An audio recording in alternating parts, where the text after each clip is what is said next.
Sean. Yeah. Man. You see, finally, Yeah, right? I know, right? Yeah. Yeah. How you feeling? About time. Good.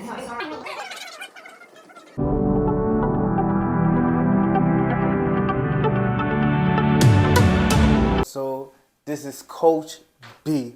So I got my first guest, well, another guest, not my first, but but you're gonna be on here. This is not gonna be your first time, so there's gonna be a part 2 to it. I'm pretty sure.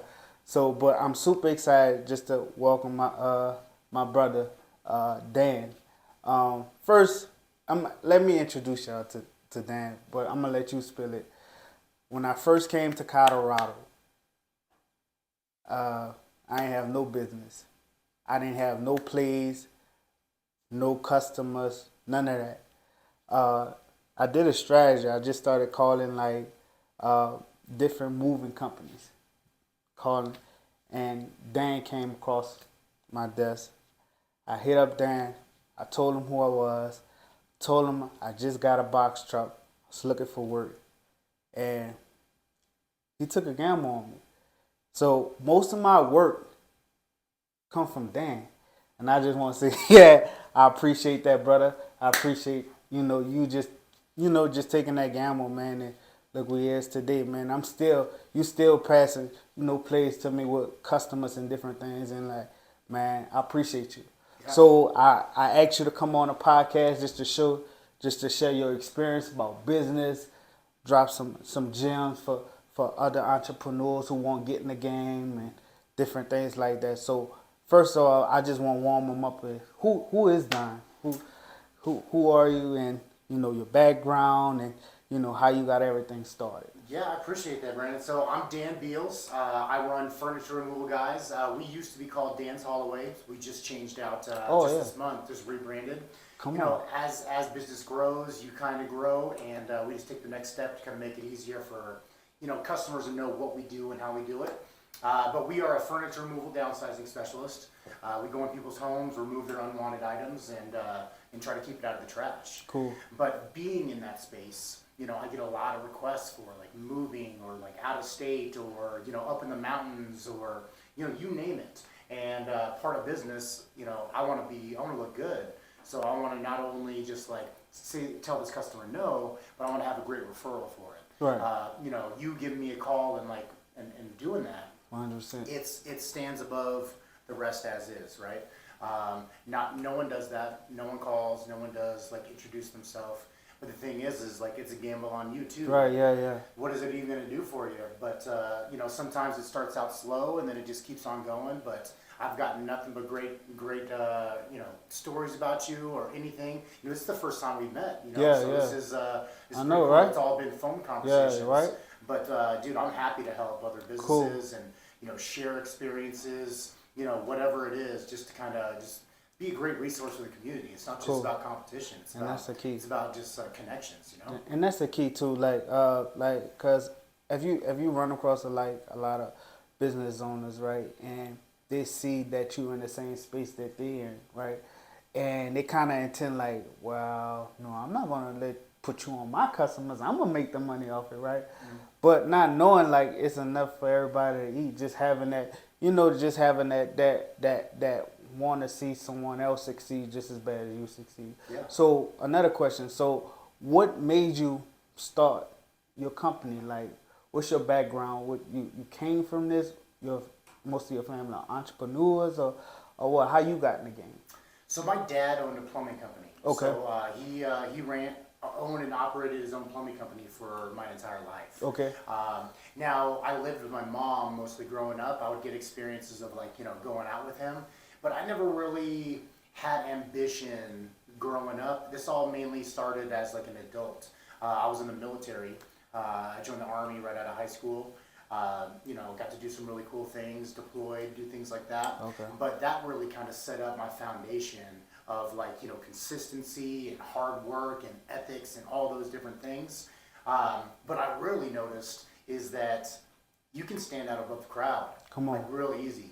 And all it takes is just effort, you know, because like everything you practice in life is how you achieve life. Man, right? that's a nugget. That wait, you gotta say that one. Yeah, that's a nugget. Well, it's That's true. a, It's the yeah, truth, man. So if you practice being late to jobs, yeah, or if you yeah. practice being like, no follow up, if you do all that stuff, you're not setting yourself up for good things.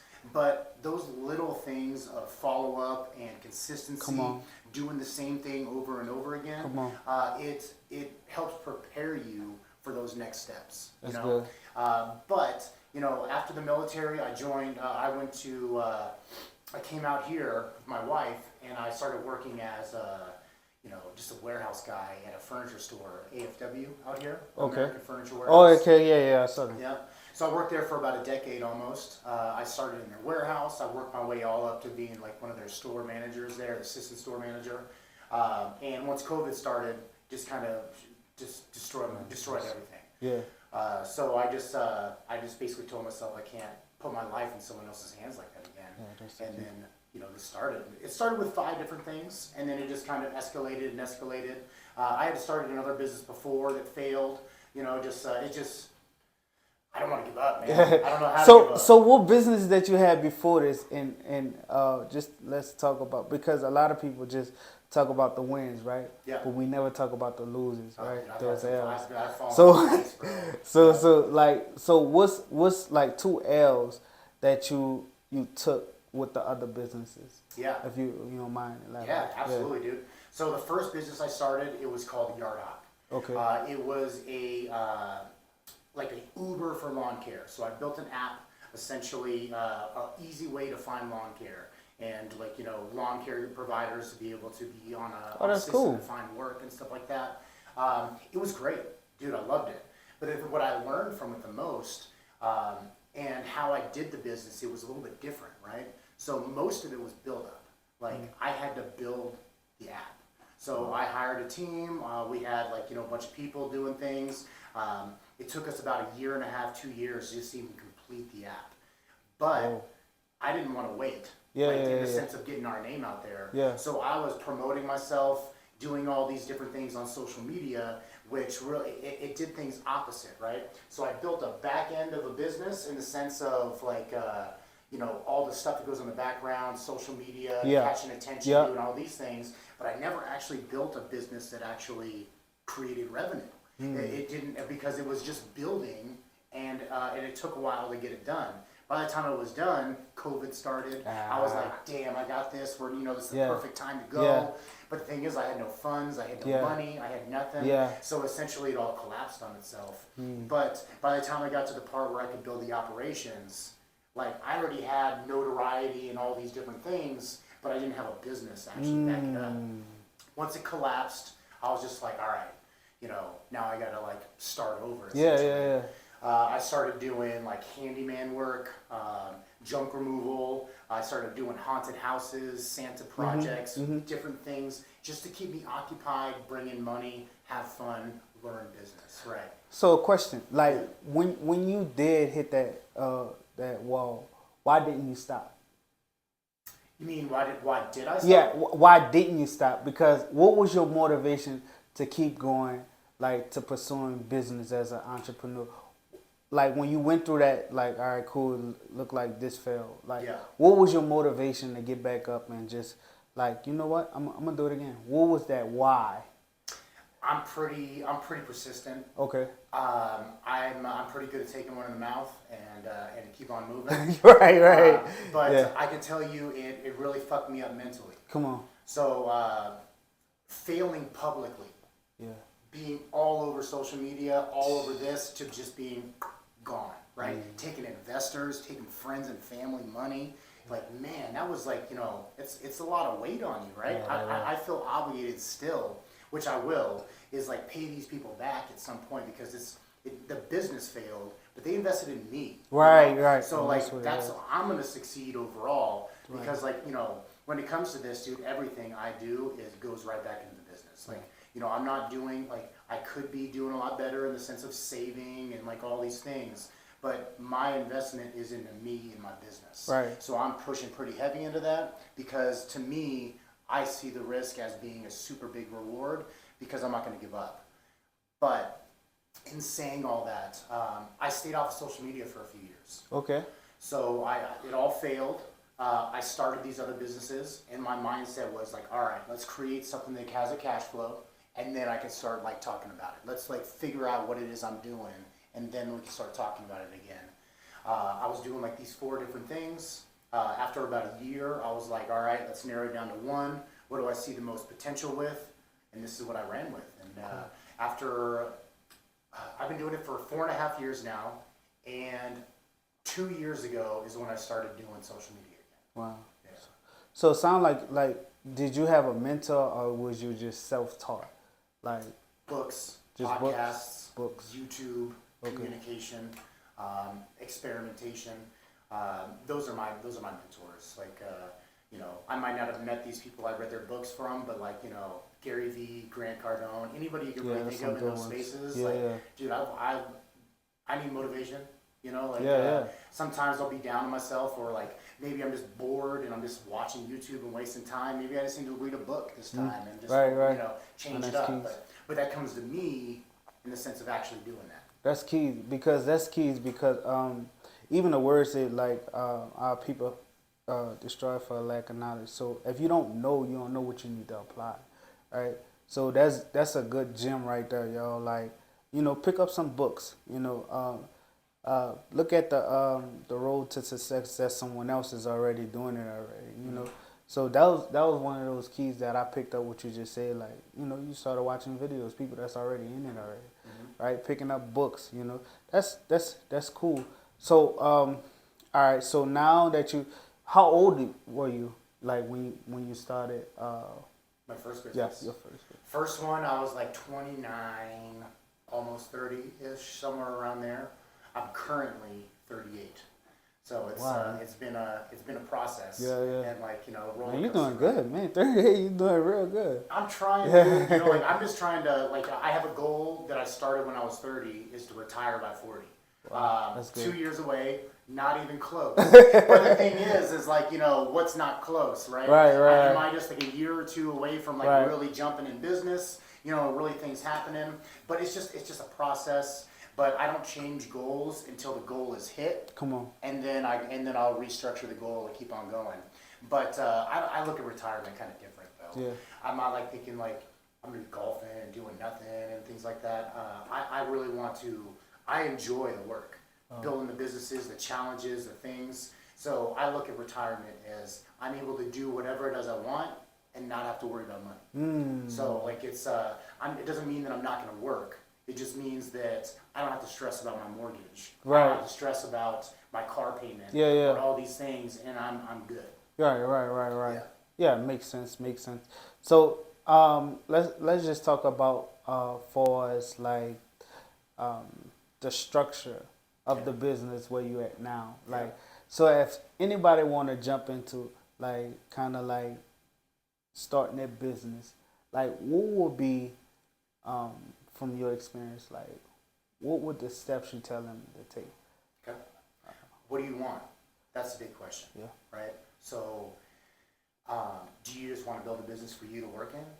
Do you want to provide employees? Do you want to just give yourself a job? Do you want to grow the business? Do you want to scale the business? Do you want it to be just in Denver? Do you want it to be in other states? You know, those are big things you want to ask yourself, all right? Because how you approach your business is what your business is. Right. Right? So like your word is your bond. Yeah, Your that's word key. is your business's bond. That's key. You start breaking promises, you're essentially breaking your word, and that's gonna eventually come back to you. Yeah. Right?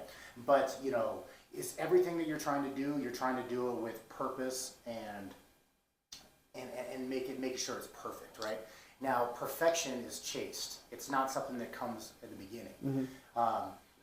I have so much that I'm doing now that I was not doing just like 2 years ago. But there's stuff that I'm doing now that there's going to be way more than I'm going to be doing in 2 more years. Wow. Right? So it like as it grows, I'm discovering more and more that it's not just me. So yes, I might be the best at selling my business. Yes, I might be really good at like taking the furniture and stuff like that. But other people could sell it. Other people could take stuff. So my goal is to scale. So I want to take this business and I want to make it as big as possible. So business is difficult, whether it's I'm going to stay here in Denver or if I want to be national or around the world, right? It is going to be difficult no matter what it is you do, but I just have a big goal in mind. So I want to scale this. I want to take it across the country. I'm going to franchise it, and we're going to try to get other people involved. I think we have a very good niche in the sense of the junk removal service. We're not a typical junk removal service. We don't take trash, and we really stick in our lane, which kind of sets us apart because we're a specialist, right?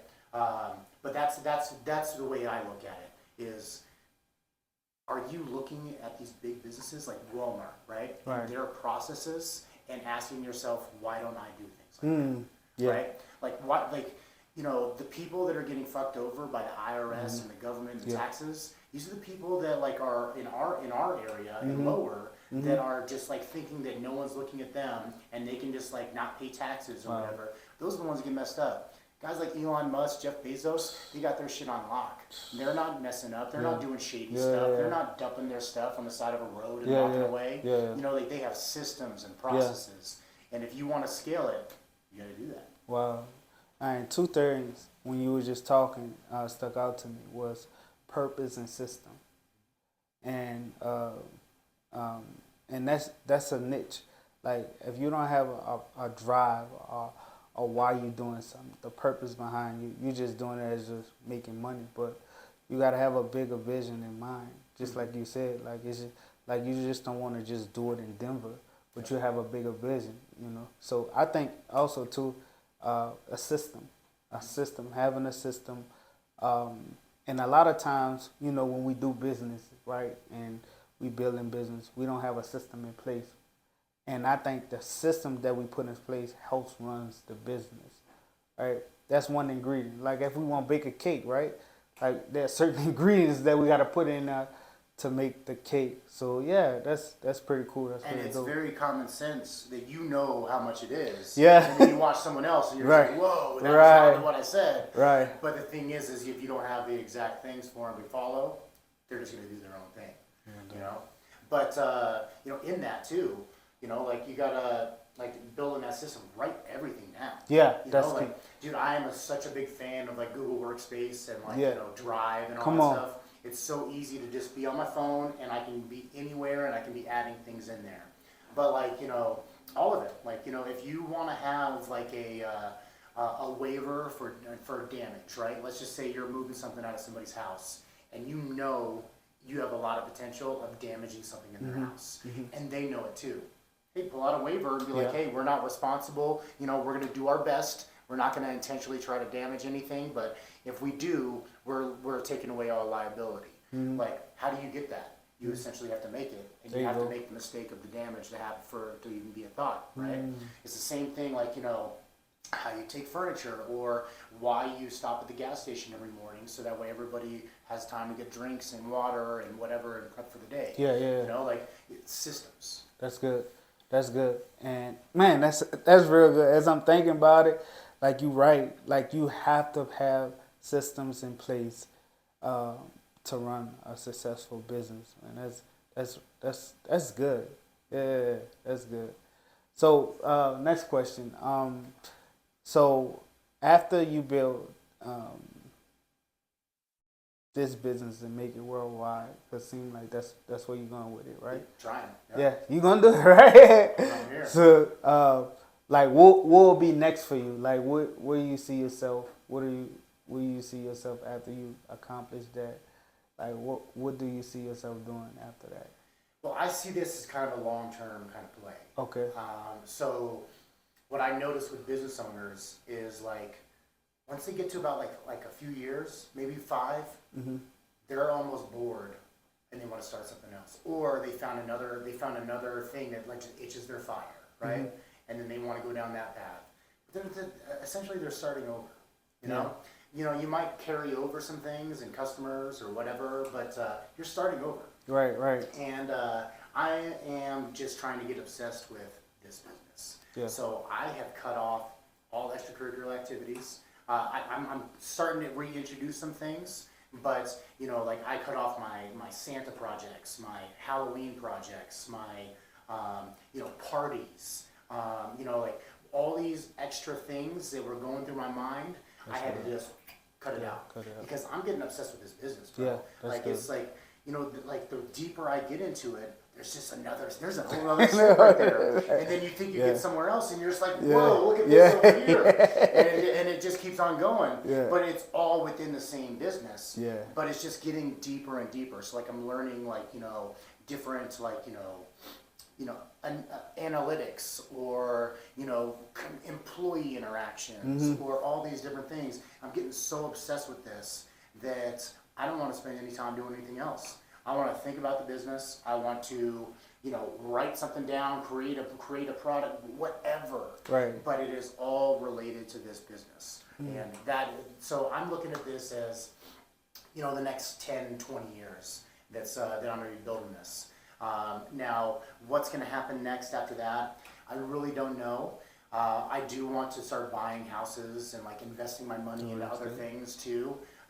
But right now I'm still at the beginning stage of this, so I'm just like, Yeah, I'm just pounding it. just keeping it on. Yeah. Yes. Wow, that's pretty cool. So you have kids? Yeah, I Yeah. got two. I got two boys. 2 boys, Yeah, I got a 9-year-old and a 7-year-old. 9-year-old and 7. All right, cool. So you thinking about? I'm pretty sure you're gonna hand over the business to them, right? It's not really on my mind. Yeah. I can really care less about that. You know, like I didn't get my dad's plumbing company, but I also didn't really want it. Yeah. You know. Why? I'm on next. Why? Well, he lived in a small town. You know, I learned about plumbing. I'm very good with my hands, but just wasn't for me. Yeah. You know, my younger brother, I thought he was going to take it, but he stepped back too. He was like, "I'm out." You know, it's not for everybody. Yeah, that's what I was gonna say. You know, Yeah. and it's because it's a wild roller coaster ride, man. Like the highs are highs, but the lows are freaking lows. I can't tell you how many times I've like puckered those cheeks and just been like, dude, am I gonna make my freaking mortgage? Or am I gonna do this? Yeah, You know, it's you know, I just try to.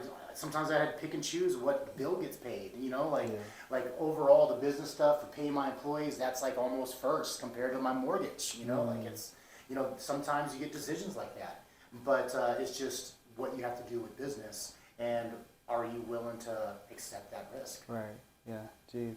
So if there, one more. If what would be the most valuable advice, lesson that you learned? If you had to choose one, what would be the most valuable lesson that you learned in business that you can share? Consistency and persistence. All right. So consistency. Look at any professional sport. Look at any professional anything. Right. Whether you want to look at like a newscaster or if you want to look at, you know, Babe Ruth, whatever. Okay. They practice the same thing over and over again. They're out there taking grounders, little grounders. They're taking like you know, certain things, whatever it is, right? The anchor, they're reading their stuff beforehand, so they're really good at the teleprompter. They're reading the same. They're not making up what it is on spot. They're reading a set thing, right? It is a consistent thing that you're doing all the time. Whether it's, you know, advertising, whether it's boots on the ground marketing, whether it's just whatever, you have to do it over and over and over again. That's good. If you stop, the momentum stops. That's and then good. You got to build the momentum. That's good. Now here comes the persistence, right? Business owners getting told no nonstop. Dude, if I talk to 20 people today, maybe 10 of them are going to tell me no. You know, like, but like, it doesn't really affect me. Or what about that job that's like going to be $800, and then they call the day before, and they're like, "We got it taken care of." Sorry. You know, like those kind of things. Like it's persistence, right? That doesn't matter, but how you react to it does. Right? That's good. So like, if they call you because the customer's already feeling bad, like they're just like, you know, and I'm just like, hey, I am glad that you found a new home. If anything were to change, you just let us know. We're always here for you.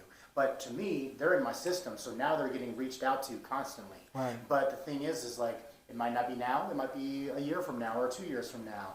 But how I reacted with that makes a difference, right? So the persistence of fighting through those no's, going to furniture stores and getting weird looks, or talking to another business owner and they tell you your business sucks. Yeah. Like whatever it is, like it doesn't matter. You just gotta, eye on the prize and keep moving. Right. Wow, that's good. That's real. That's some gems.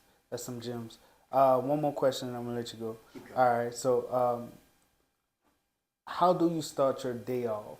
Like how you start your morning off? How you get ready mentally?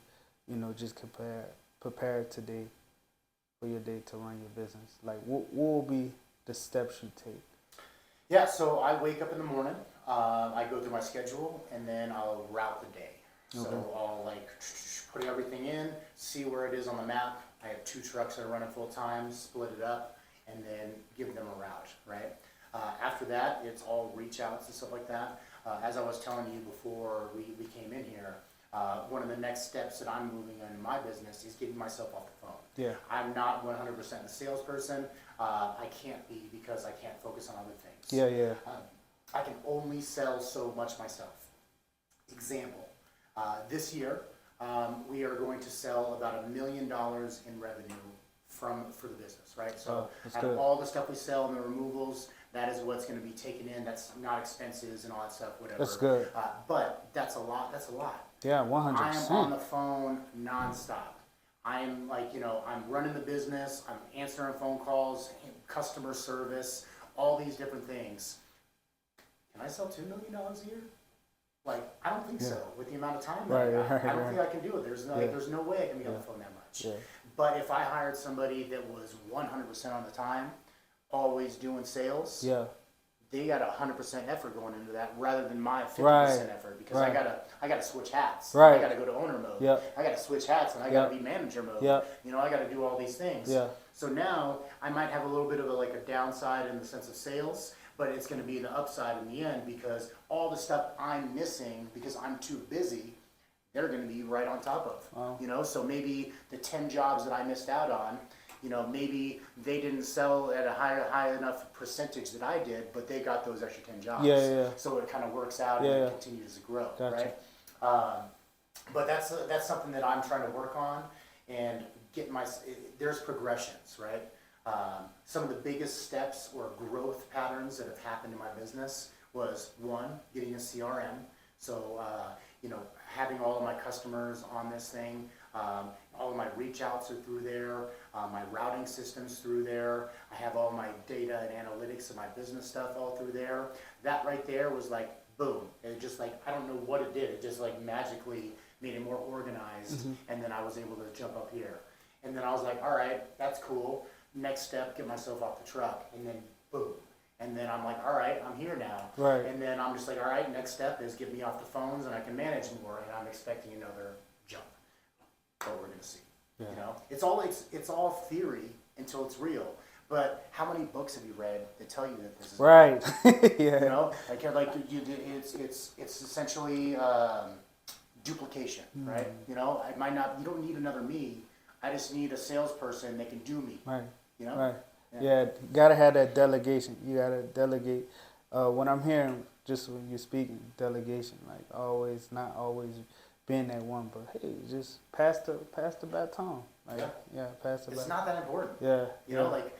If an employee talks bad to a customer, guess what? That employee doesn't work there anymore. It's really that simple. Yeah. But then you just keep on experimenting. Sometimes you have a good one, and then maybe they're late all the time. But what you're willing to accept is what's going to happen, right? So if you don't lock that up or correct it or fire them, it's going to just gonna not keep keep on. on. It's going to keep on. Gotta happening. keep on that. That's a good gym as well too. Yeah, if the water start leaking, man, take care of that leak before it get bad, right? Yeah, check engine light goes on, Yeah. you fix it. you don't want to pay $2,000, but guess what? You just got it. But that's cool. That's cool. Well, we're gonna wrap up. Just wrap up. Anything that you would like to? I have some questions for you, man. All right, go ahead. Let's go. Yeah. So tell me, this is, we've been talking now for what, a year and a half, something like that? Yeah, almost 2 years. Almost 2 years. All right. So tell me about so you started with no business, and then now you're at this. Tell me about your progression and what you've gone through. All right, that's good, man. All right, so I started. So I started the trucking business in New Orleans, right? So before I had the trucking business, I had a landscaping business. Yep. So I started out of a car, the back trunk of a car with a lawnmower and a weed eater, man. It was just so crazy, man. I love it, dude. That's Yeah, I amazing. started. That's how I started business, and man, I used to hustle those yards, man. I used to hustle 'em and pass out flyers. I'll never forget. It was me, my cousin Byron. We used to pass out those flyers. He used to be helping me. Um, used to pass those flyers out, man, and you got customers. And ever since that was the momentum. I'm like, you know what? Instead of working at a job, I could just work for myself, right? So I remember when I was working for Labor Ready. It all started at Labor Ready. It all started when doors started closing in my face. That's what birthed inside of me, entrepreneurship. So I used to work at Labor Ready, and I used to get paid like, brother, I used to get paid like $7 an hour. Yeah, $7 an hour, and they found out I had a criminal background. Yeah, they found that out, and they fired me. You're out. Yeah, I'm out of there. So I'm a man of faith, right? So I was just praying to God about it, just asking God to lead me and guide me, and He brought back the vision of me owning my own business. Because when I was locked up, He gave me a vision of me owning my own business. So He brought that vision back to my mind. Yeah. So I said, you know what? I'm gonna do landscaping. So I started landscaping out the trunk of a car, cutting grass. Then he transferred. Then I got hooked up with someone that had a bunch of yards, and I started cutting with him. I ain't know nothing about landscaping. I ain't know nothing about running a business. But so happened God connected me with somebody that was already in business already. So it's kind of like he was paying me to learn the trade. So I was making like $10 a yard. I wasn't tripping. But in my heart and my mind, I was like, I'm not going to be cutting grass with you forever. Yeah. I'm going to start my own. So that's what happened. And I grew. I started learning how to cut grass and do landscaping, garden, and different things like that. And, man, I was ready to get out on my own. So that's when I started passing out flyers, started getting customers. So what made you transfer? Okay, so did you stop the lawn care when you moved out here and then went into trucking, or like did you start trucking out there? Yep. So I was gonna get into it. So I grew the lawn care business, right? Man, I had a lot of business, and I started getting tired of it. I'm like, man, this got to be something else because it's too much labor. So I was like, you know what? I'm a sell the yards that I have, and I still make money off those yards today. Nice. Yeah. So I found a couple of buddy of mine that's in the business. I'm like, you know what? I'll give you these yards, but just give me a little bit off it. That's it. And they're like, all right, cool. So up to this day, I'm making money off those yards. Good. So I have a truck, and I was like, I got into moving furniture, and I had got a contract with apartment complexes, with managing companies. So what we used to do, go into the apartment complexes and remove all the furniture. They used to hire me just to go remove. So I got a couple of contracts with the apartments. So I was doing that, making good money, and then after that, I had got a trailer. So business is booming. Then I started moving individuals. So now junk removal came into moving, right? So I'm like, all right, cool. I like the moving, So got a couple of guys who doing the moving, it's just scaling it. And then once I moved out here, got the box truck. So when I got the box truck, I was like, yeah, it's on. It's on. Yeah, it's on. It's fire. Yeah, it's on. Especially, that bill. It's like there's something coming in. I owe something on this every month. Yeah, definitely. So okay, all right. So you went into moving, and what made you come out here? Well, like, So like why'd you give up on, or not give up, but why did you, take away that momentum just to come out here? yeah, that's man. With God is like some things we don't understand at the time, right? And so sometimes everything just be by faith. So one time, I always tell this story that I had a birthday getaway, right? Me and a friend of mine, we just like, you know what? I'm gonna go to Colorado. All right, let's go to Colorado. So visit Colorado, and first time when I got to Springs, I was like, man, what is this place? You know? You sound like me. Yeah. Yeah. I was like, man, what is this place? And ever since that, man, got to Colorado. Like Yeah. 2 years later, moved to Colorado. So it was just like a leap of faith, man. It was just like a leap of faith. I did the same thing. Yeah. I had never even been here before I decided to move here, and then best decision ever. Wow. It's just like, things started opening up. Doors started opening up. It was amazing, man. God, when God hands on things, like it's going to blow. Mm-hmm. It's going to expand. It's going to grow. And it's been growing ever since then.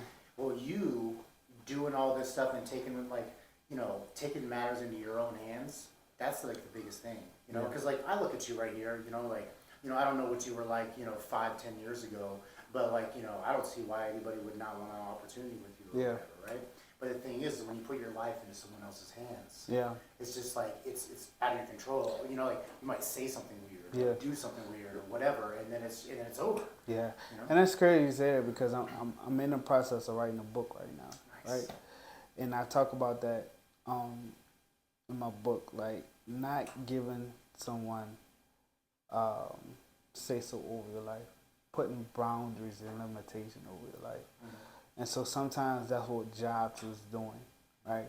Just because I had a background, right? Just because I came from this, but I changed. Yeah. I'm not the same person. So who are you to say that I'm not supposed to cross that line or I'm not supposed to do that? Yeah. Like, you're not in control of my life. You can recreate it. Like, did you make a difference in you going from New Orleans to here? So the difference was made when I was in New Orleans. So You did nothing different. So like, okay, so like I look at it this way. You're like, you go to a new school, you had a reputation here, but now you get to build a whole new reputation, Yeah. right? And you can take all cause like, I did a lot of dumb stuff when I was a Yeah, kid. yeah. And that's my background. Yeah. But then at the end, I'm like, much better. But then now, I feel like I'm amazing. Yeah. Right? No, I get it. And that's a good question. Yeah. So in New Orleans, it's just a transfer. And it grew. I grew, right? So in New Orleans, just on the side of business, as me as a person, we were doing things in the community, like for us, like helping individuals and just helping the community out. Actually, the fast, well, I'm gonna say at 23 is when I really surrendered my life to the Lord. Nice. How old are you? 38. You're 38? 38. Yeah, hey, we're the same. Yeah. 38. And that's when I really surrendered my life to the Lord. And that's when really my life changed. Yeah. It took for a change, right? And But you got better at it. yeah, 100%. Like it So- it didn't start out like Yeah. I'm sure there was plenty of hiccups. Yeah, like, 100%. like that. Yeah, And then yeah. Now you don't make those same mistakes. right? No, can't. 100%. Yeah, and so when there in New Orleans, I already was kind of the person I am now. Just an enhancement, if that makes sense. Now this is full on you with no one in the next door. You're like, I remember when you did all this dumb shit. Yeah. So it's kind of like a whole new surroundings, whole new different atmosphere. That's exciting, man. Yeah, I'm proud of you. I can tell you that. It's a journey, man. I'm embracing the journey, not the destination. Because a lot of times when we so hurry to get to the destination, we miss the journey. And It's hard. Do you have kids? Yeah. It's kids. Yeah. That's the one right there. I love my kids, but they're so much cuter when they're sleeping. Yeah. So yeah, most definitely, yeah. And man, and and I want to be able to leave them a legacy. Not just them, but also to like the people that I encounter. Right. I want to leave an impression on them to where like I left them something valuable that they can use to enhance their life. So that's the ultimate goal for me. So it's just not like just money making money, right? You know, the reason why I'm an entrepreneur is because so I can leave a ladder for other individuals that was just like I was, just to show them, hey, listen, that's where I came from. That story's important, Yeah. because like just even having like a criminal background can like really deter a lot of people in their mindset in the sense of what opportunities they can have. But like in reality, like they can do whatever. It's just that they got to move past that and kind of move on from it, right? But once you take like matters into your own hands, like that's just behind you. Yeah. Unless someone like actually gives you a background check from him, like. That's just like I'm me. I don't know what you're looking at. Yeah, and that's what a lot of people does. I run across like really would judge you before even knowing you. And I get it because I once was in their shoes. Yeah. So that's why I can sympathize with an individual. Hey, even though you got tattoos, even though you went through jail. All right, cool. But who are you? Who are you? Who you are as a person? So that's what kind of like what gives me people opportunities that work for me, because I got a lot of people, individuals that work with me that they won't get normal jobs, but they're really good people.